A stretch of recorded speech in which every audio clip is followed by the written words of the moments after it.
Bien, dans cette deuxième partie de notre matinée, nous allons maintenant aborder la collégiale et plus exactement un aspect particulier de la collégiale, c'est-à-dire la sculpture et plus particulièrement encore les chapiteaux romans de cette collégiale. La question va vous être exposée par Damien Bernet, conservateur au musée de Cluny, et par Philippe Plagneux, professeur d'histoire de l'art du Moyen-Âge à l'université de Paris-Panthéon-Sorbonne.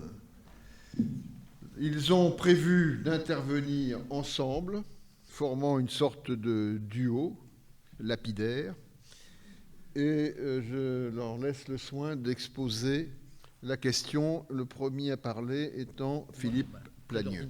Voilà. Donc, vous m'entendez, j'espère, le micro fonctionne. Donc l'intervention de Damien Bernet et de moi-même portera principalement sur les chapiteaux du premier art gothique réalisés dans les années 1140 et provenant de l'ancienne collégiale Saint-Étienne de Dreux. Comme nous le verrons, ces sculptures renvoient très directement au portail à statue-colonne de la cathédrale de Chartres, élevée à partir de 1140 environ. Alors si cette communication se joue à quatre mains, nous nous sommes partagé la parole. Dans un second temps, Damien Bernet centrera son intervention sur les chapiteaux. Quant à moi, j'introduirai le propos par la présentation du cadre architectural, donc la collégiale elle-même, autre écho de la cathédrale Bosron, mais dans son état remontant au deuxième quart du XIIe siècle, c'est-à-dire le monument des années 1020 de Fulbert de Chartres, auquel a été adjoint dans ces années 1140 à peu près, la façade, donc due à l'évêque Geoffroy de Lèves. Donc pour commencer, très rapidement, nous avons bénéficié d'une aide très, très précieuse et inestimable, donc de Fabienne Hautebran, Irène Jourdeuil, Clémence Poupin, Élodie Riby, Céline Raymond, Sarah Broucker, mais sans doute d'autres personnes qu'on a un petit peu oubliées et on s'excuse. Donc, après avoir connu ces dernières heures de gloire en 1783, lorsque le duc de Penthièvre fit transférer les dépouilles mortelles de plusieurs membres de sa famille, la collégiale Saint-Étienne de Dreux fut vendue comme bien national le 2 avril 1798 à Joseph-François Pelletier, qui procéda à la démolition de l'église. La destruction achevée, celui-ci revendit son bien à François Bellois le 15 mai 1801. Puis, le 14 février 1816, celui-ci céda à son tour le terrain à Marie-Louise Adélaïde de Bourbon-Penthièvre, désireuse d'y élever un nouveau mausolée mémoriel et dynastique. Cette même année, au début d'avril, Claude-Philippe Cramail, l'architecte de la duchesse d'Orléans, évoque la possibilité d'utiliser les matériaux provenant de l'ancienne collégiale et rester sur place, je cite, en quantité suffisante, excepté cependant les pierres de taille pour soubassement, colonnes, dalles et entablements. Ces articles existent dans la ville, mais appartiennent à des particuliers desquels il faudra les acheter. Dans sa notice sur quelques antiquités observées à Dreux, publiée en 1824, Marquis signale la dépose dans le nouvel édifice, celui construit par la duchesse d'Orléans, de plusieurs éléments provenant de l'ancienne collégiale et sauvés de la démolition, dont plusieurs chapiteaux recueillis par un particulier. Toujours selon les témoignages de Marquis, subsistait encore l'ancien portail de l'église, le portail sud très probablement, qui avait été, dit-il, sacrifié à de nouvelles dispositions. Alors tous ces éléments qui ont été recueillis, ces sculptures, ont ensuite été, après divers péripéties, ont été déposés soit au musée de Dreux, comme ce chapiteau en haut à gauche, soit remployés dans les tours d'enceinte du château, comme ici, avec ce gros plan sur ce petit chapiteau, qui est celui qui est ici à gauche, ou encore conservés sur place dans les souterrains, comme ce fragment sculpté. Alors revenons à la collégiale. Stéphane, le seul article vraiment qui est consacré à l'architecture du monument est dû à Stephen Gardner en 1984. Et selon lui, le chantier doit remonter aux années 1130. Partant, il se livre à des comparaisons avec la production sculptée contemporaine de l'Île-de-France et avance l'idée d'un monument constituant un jalon important pour la naissance du premier art gothique. Aussi se livre-t-il à une série de spéculations concernant les voûtes du chevet, possiblement, selon lui, des ogives, mais ce qui n'est guère probable en raison de la structure même des piles composées, celle à l'articulation des chapelles rayonnantes et du déambulatoire, qui ne correspondent pas du tout à des supports pouvant correspondre à des ogives. En tout cas, afin d'asseoir la chronologie du monument, donc à partir des années 1130, Stéphane Garner convoque un acte de Louis VI, rédigé un peu avant août 1131, par lequel le roi autorise l'abbé de Saint-Étienne-de-Dreux à attribuer, avec l'accord du chapitre, les prébendes aux personnes de son choix, comme il est de règle dans les autres églises royales.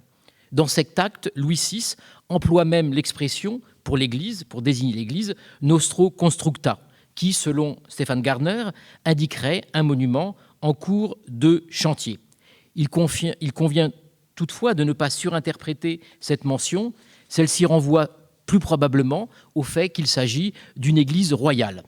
Et plus encore, c'est faire fi de l'inscription épigraphique du XIIe siècle qui se trouvait scellée à l'intérieur de l'église, aujourd'hui déposée au musée de Dreux. Et celle-ci, cette inscription du XIIe siècle, précise que la construction commença en 1142, en substance, voilà, je vous donne en substance, à 1100, ajouté 4 x 9, la 6e année qui suit, il est dit que cette maison a été fondée, donc 1100, plus 4 x 9, 36, plus 6, donc ce qui nous donne 1142. Voilà. Donc, une datation à partir de 1142 se trouve confirmée par les chapiteaux historiés, encore conservés, qui dérivent des portails à statue-colonne de la cathédrale de Chartres, donc entreprise, je l'ai dit, un peu avant 1140, c'est la partie de Damien Bernet. Quant à la sculpture ornementale, elle adopte un répertoire caractéristique du premier art gothique à partir de sources chartraines. Alors ces ornements apparaissent certes dans quelques grands édifices élevés autour de 1135, essentiellement d'ailleurs l'avant-nef de Saint-Denis, pour se diffuser réellement et véritablement et très largement à partir seulement des années 1140, par exemple à la cathédrale de Sens, dans le chevet de Saint-Germain-des-Prés ou le chevet de Saint-Denis. Il s'agit de ces rinceaux gorgés de sève, donnant naissance à des bouquets de palmettes, au traitement de surface extrêmement précieux, extrêmement délicat, ainsi que, comme ici en bas, ces créatures hybrides ailées. Bon, on va continuer quand même. Bon. Alors, pour analyser l'architecture du monument, il nous faut recourir à quelques documents graphiques figurant sa silhouette extérieure. Donc, un clocher flanquait le chevet au sud. Par sa forme, sa structure, celui-ci s'apparente autour de façade de la cathédrale de Chartres, tout en simplifiant la formule, c'est-à-dire une base carrée, un étage octogonal, une flèche pyramidale. En outre, et c'est aussi cette caractéristique, ce sont ces pinacles plaqués contre la paroi qui marquent le passage du plan carré au plan octogonal. Mais les parallèles ne s'arrêtent pas là, et parmi donc les documents graphiques subsiste également ce très beau relevé de la fin du XVIIIe siècle.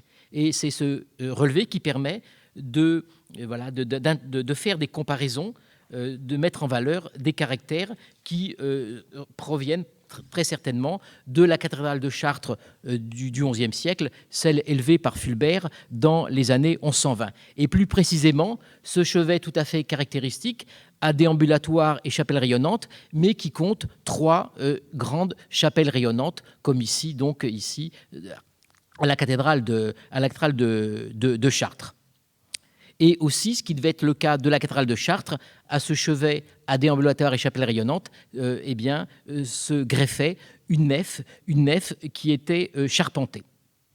Alors, pour la collégiale, alors que l'abside est limitée par 4 colonnes, la nef adopte, elle, une alternance de piles carrées et de piles cruciformes qui appelle une nef charpentée.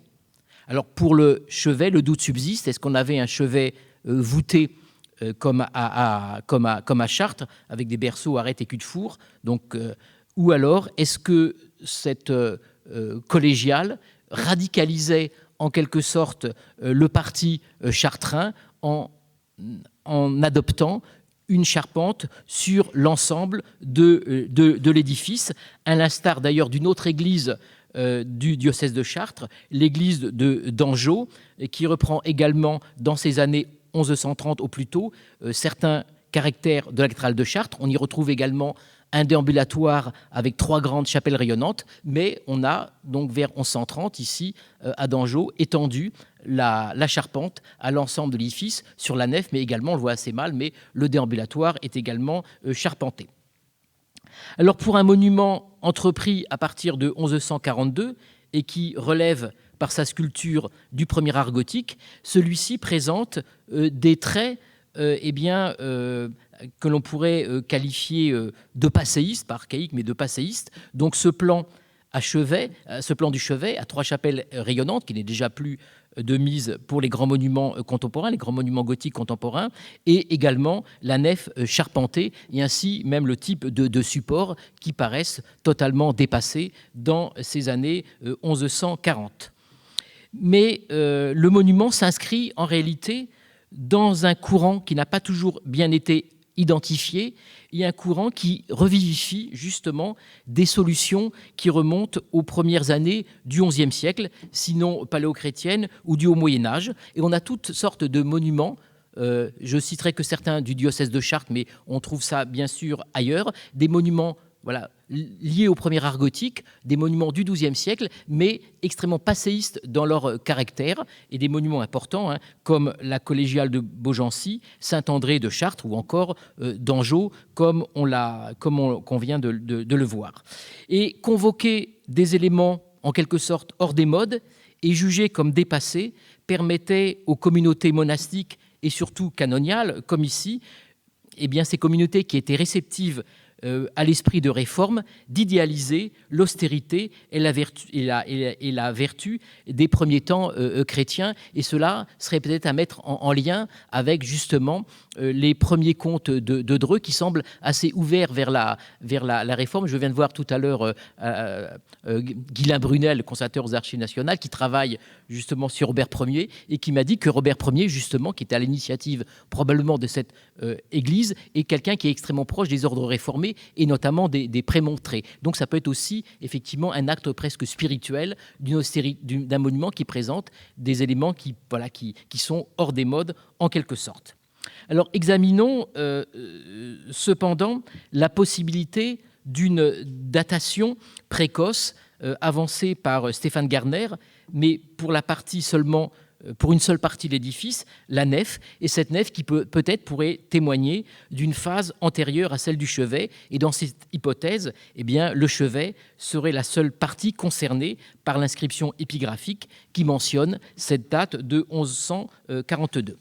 Donc si un manuscrit de 1692 situe cette inscription près de la grande porte, donc à main droite en entrant dans l'église, du côté de la façade, une autre source, donc un second manuscrit rédigé en 1718, selon lui, l'inscription se trouvait au-dessous d'une fenêtre entre la chapelle de la Vierge et la chapelle Saint-Jacques, c'est-à-dire dans le déambulatoire, ici, à cet emplacement. Donc, on pourrait émettre l'hypothèse que seul le chevet est concerné par cette inscription.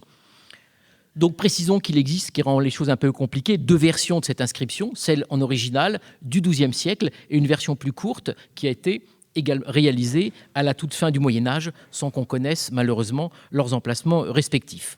Alors, examinons cette possibilité. Alors, pour le chevet, il n'y a pas trop de problème. Les chapiteaux, je ne vais pas être trop long, mais ont toute chance de provenir effectivement de ces chapiteaux du premier art gothique, de ce chevet lui-même. Mais qu'en est-il de la nef? Alors, en réalité, le monument paraît parfaitement homogène. Il existe un dessin des années 1830 qui montre l'un des portails de la nef peut-être le portail central, mais plus certainement ici, occidental, plus certainement le portail sud, qui ouvre sur la nef. Et la voussure ornementale retombe sur 2 chapiteaux qui surmontent des colonnettes en délit dotées de bases à griffes. Et ce type même de voussure et son décor, les chapiteaux et le profil de ces bases, à griffes, appartiennent assurément au premier art gothique aux années 1140. Et d'ailleurs, 2 de ces chapiteaux dessinés qui proviennent du portail sont encore conservés et ont été remployés dans la tour grise. Et on reconnaît bien ici ce chapiteau-là et ici le deuxième qui est ce chapiteau qui est dans l'autre côté dans l'ébrasement. Donc grosso modo, pour me résumer, donc ce monument a l'air bien totalement homogène et tout porte à croire qu'il a bien été réalisé à partir des années 1142, avec des sources architecturales qui renvoient à Chartres et également donc les chapiteaux, ce dont va vous parler Damien Bernet. Merci beaucoup.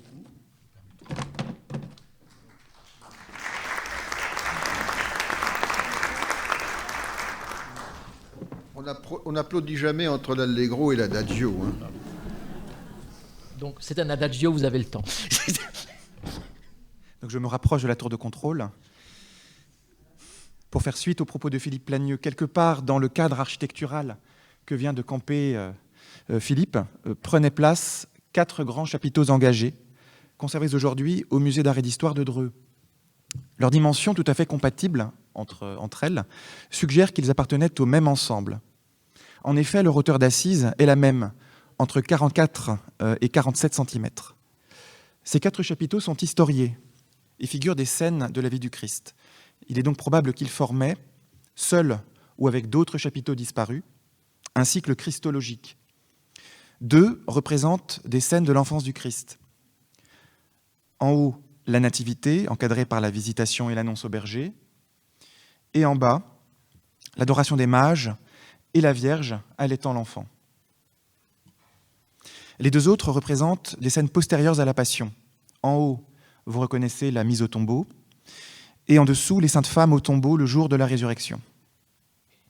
En réalité, si l'on fait le compte des éléments sculptés du XIIe siècle, conservés au musée de Dreux au nombre de 8, et de ceux qui sont restés sur le site du domaine royal, il y en a 9, la plupart inédits, le corpus compte une bonne douzaine de pièces en plus des 4 chapiteaux historiés. Et davantage encore si l'on tient compte des éléments disparus mais documentés. Pour des raisons de temps, il ne sera pas possible de les évoquer dans le cadre de cette communication, mais Philippe Plagneux et moi-même nous proposons de publier un catalogue de ces éléments en annexe des actes du présent colloque. Cet inventaire permettra de faire le point sur la recension établie par Walter Kahn en 1974. En s'appuyant sur certaines des pièces que j'escamote, Philippe Plagneux vient donc de montrer que le décor sculpté végétal de la collégiale Saint-Étienne est tout à fait cohérent avec le répertoire ornemental développé à Chartres, puis acclimaté à Paris et à Saint-Denis dans les années 1130. Mais est-ce le cas de ces 4 chapiteaux historiés ? Walter Kahn et Stephen Gardner ont surtout envisagé des rapports avec la sculpture de Paris et de ses environs, et ont cru y déceler les mains de plusieurs sculpteurs, jusqu'à 3 dans le cas de Gardner, en soulignant des différences de traitement ténus qui relèvent, à notre avis, de simples jeux de variations. Nous excluons d'emblée cette hypothèse et considérons que l'ensemble est l'œuvre d'un seul et même artiste. Les 2 chapiteaux liés au thème de la mort et de la résurrection du Christ présentent une composition similaire. Donc je reviens à cette diapositive. Une seule et unique scène se développe en frise sur toute la surface de la corbeille, les faces latérales étant incluses dans le même espace narratif que la face principale. Dans les 2 cas, les figures se tiennent sur un astragale taurique et la baque sans mouluration est creusée de 2 échancrures sur la face principale, ici ou encore là. La largeur du bloc atteint 65 cm et sa profondeur est de 42 à 45. En revanche, les chapiteaux de l'enfance du Christ s'écartent l'un et l'autre de ce schéma. Les figures du chapiteau de la Nativité sont surmontés par un décor d'architecture qui se développe sur la bac. Des édicules percés de hautes fenêtres et coiffés de rangs de tuiles alternent avec des tours à 2 niveaux implantées aux angles.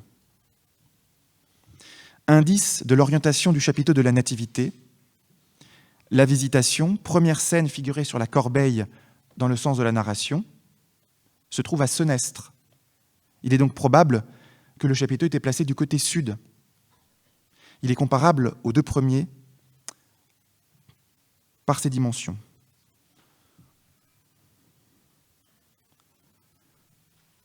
À première vue, le chapiteau de l'Adoration des Mages, dépourvu de ce décor architectural et doté d'un abaque doublement échancré sur la face principale, appartient du point de vue structurel au même groupe que les chapiteaux de la mise au tombeau et des Saintes Femmes, dont je vous ai montré les 2 échancrures.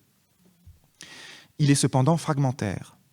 Au musée de Dreux, le petit côté présente la Vierge allaitant l'enfant, tandis que sur la face principale, les 2 rois mages conservés sont placés chacun à l'aplomb d'une échancrure, ici et là. Dans son article, Walter Kahn a identifié le morceau manquant du chapiteau, conservé à la Yale University Art Gallery, aux États-Unis. Il correspond à la face latérale senestre, où est représenté le roi Hérode, et au départ de la face principale, où se voit le nimbe du 3e roi mage, le roi disparu. Ce fragment a été retaillé avant son acquisition par le musée de Yale en 1938, mais son état antérieur est heureusement documenté par ce cliché plus ancien, qui donc fait la liaison. Il est possible de restituer une grande face, sommée de 3 échancrures, 1, 2, 3, nettement plus étroite que celle des 2 chapiteaux postérieurs à la Passion. Le spectateur qui abordait ce chapiteau par l'angle se trouvait donc directement confronté à cette Vierge à l'enfant centrale. Alors ici, je fais la comparaison entre les deux types qui sont en fait distincts. Donc voilà l'angle de vue privilégié. Donc cette Vierge à l'enfant fait pivot en présentant l'enfant Jésus au devant elle. Donc ce chapiteau était implanté du côté opposé, du côté nord, si l'on considère que cette Vierge était visible plutôt qu'Hérode en premier lieu, ce qui paraît logique. Et donc il faisait probablement pendant au chapiteau de la Nativité qui, lui, on l'a vu, était implanté du côté sud. Donc une esquisse de spatialisation permet de comprendre la relation entre ces chapiteaux. Les cheveux sont coiffés en 2 longues tresses qui tombent jusque sous la ligne des hanches et sont lestées de plomb. En écho, les manches sont largement évasées et leurs pans retombent jusque sous la ligne des genoux. Il en va de même des pans de la ceinture de cette figure féminine qui est là.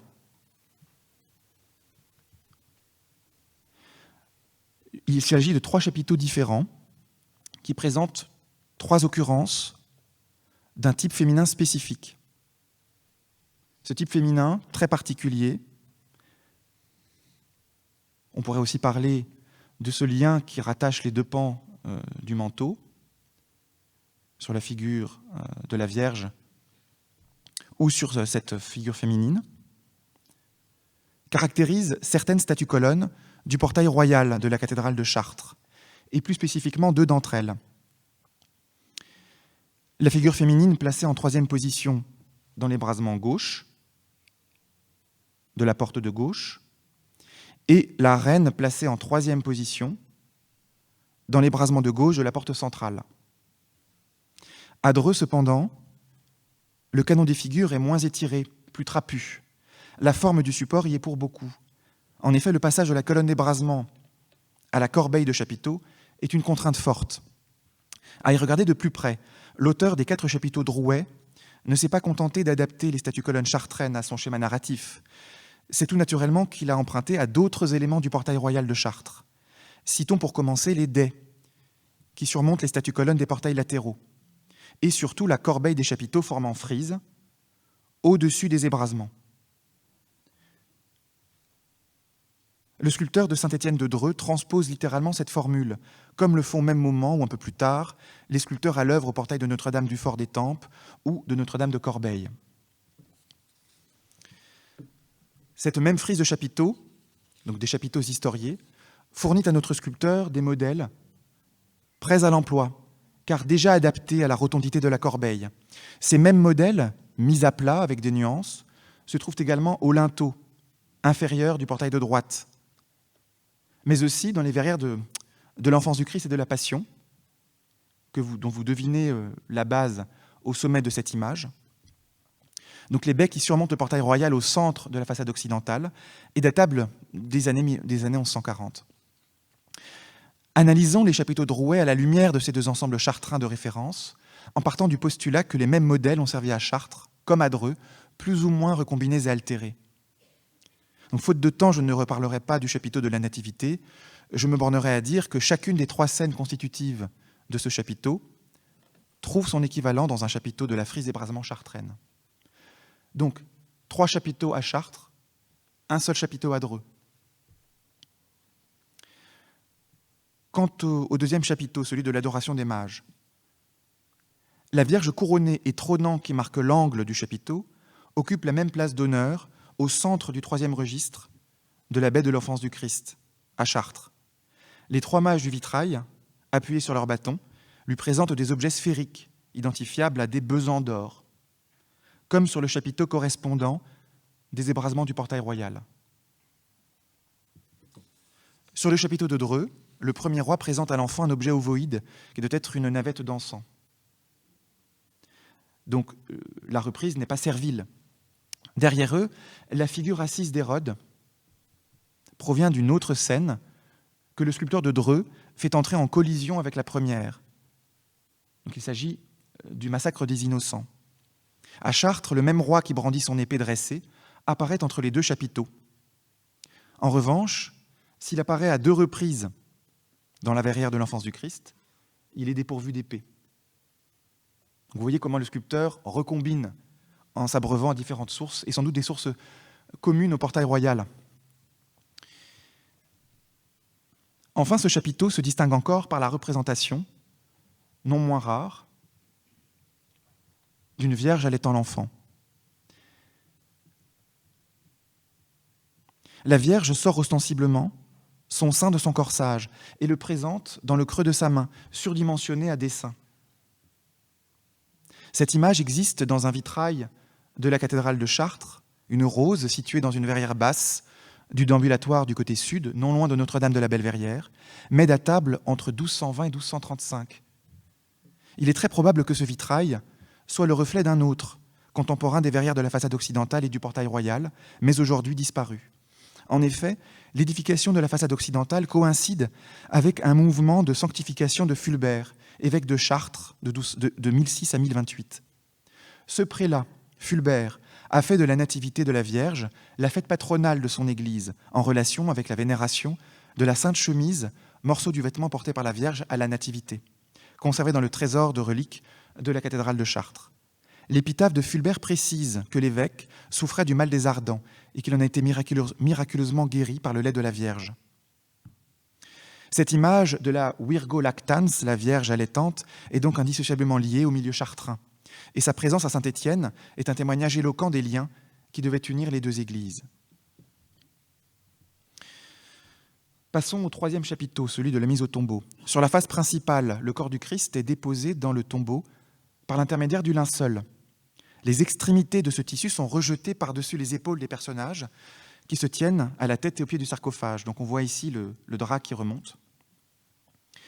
Un 3e personnage, tonsuré et revêtu d'un habit sacerdotal, tire sur la voie latérale du linceul comme pour le tendre. Le 4e, les manches également retroussées, ici, renverse le contenu d'un vase d'onguent sur le corps du Christ.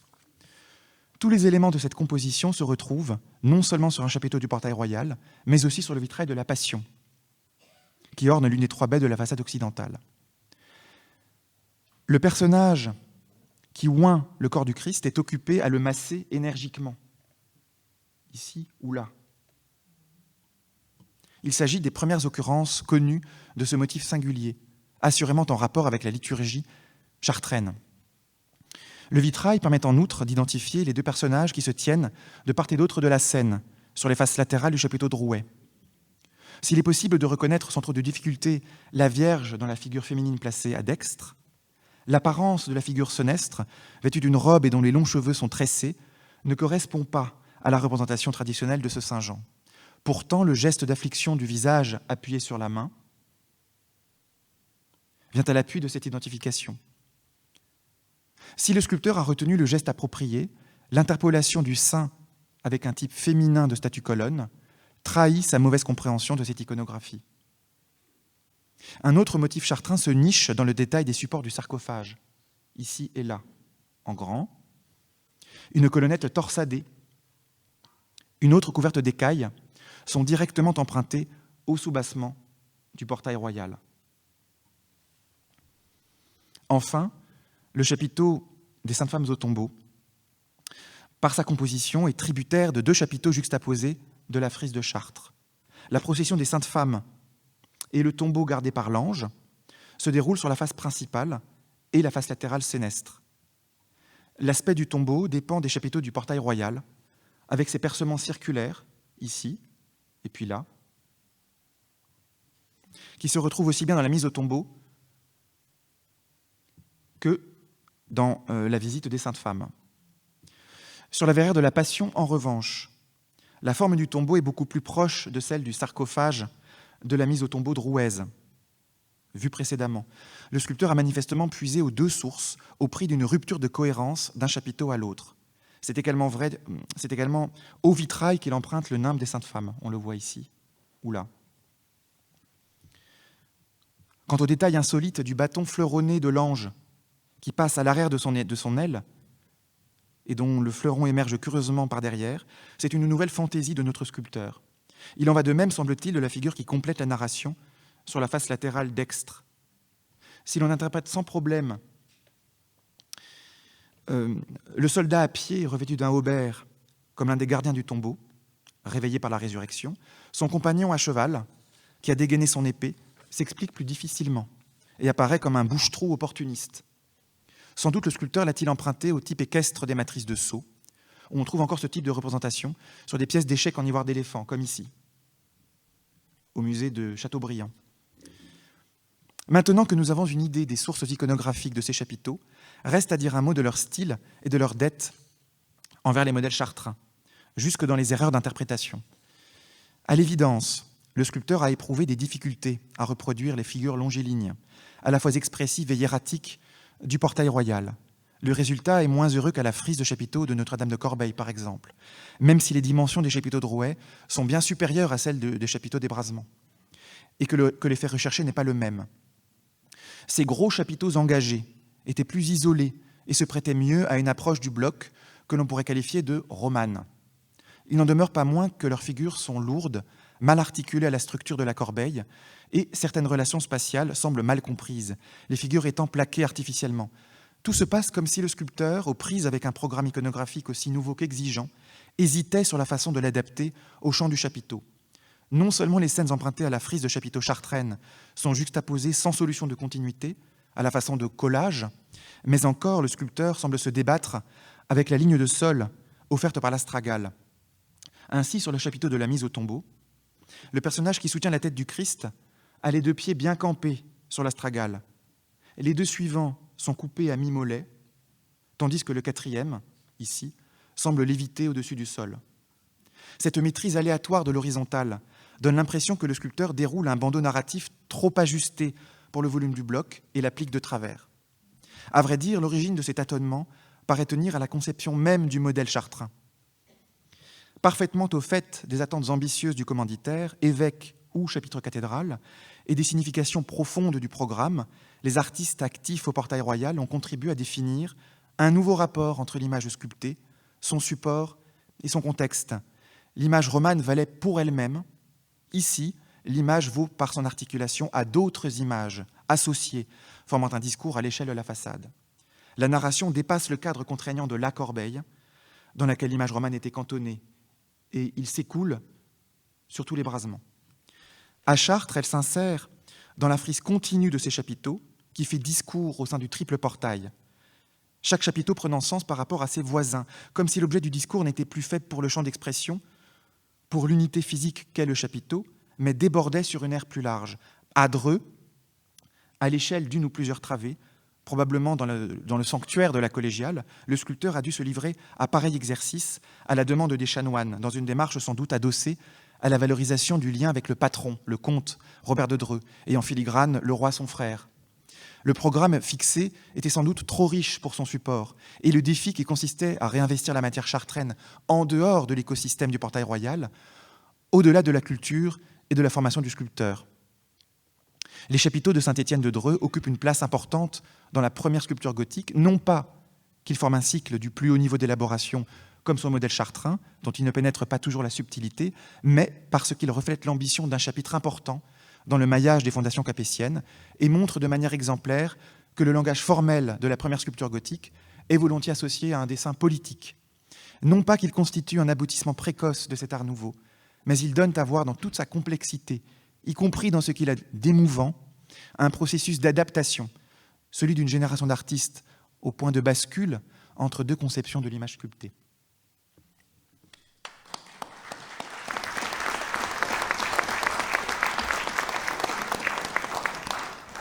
Merci beaucoup pour ce duo. Je vous propose de ne pas trop vous éloigner, de façon à revenir tout à l'heure pour une séance de questions.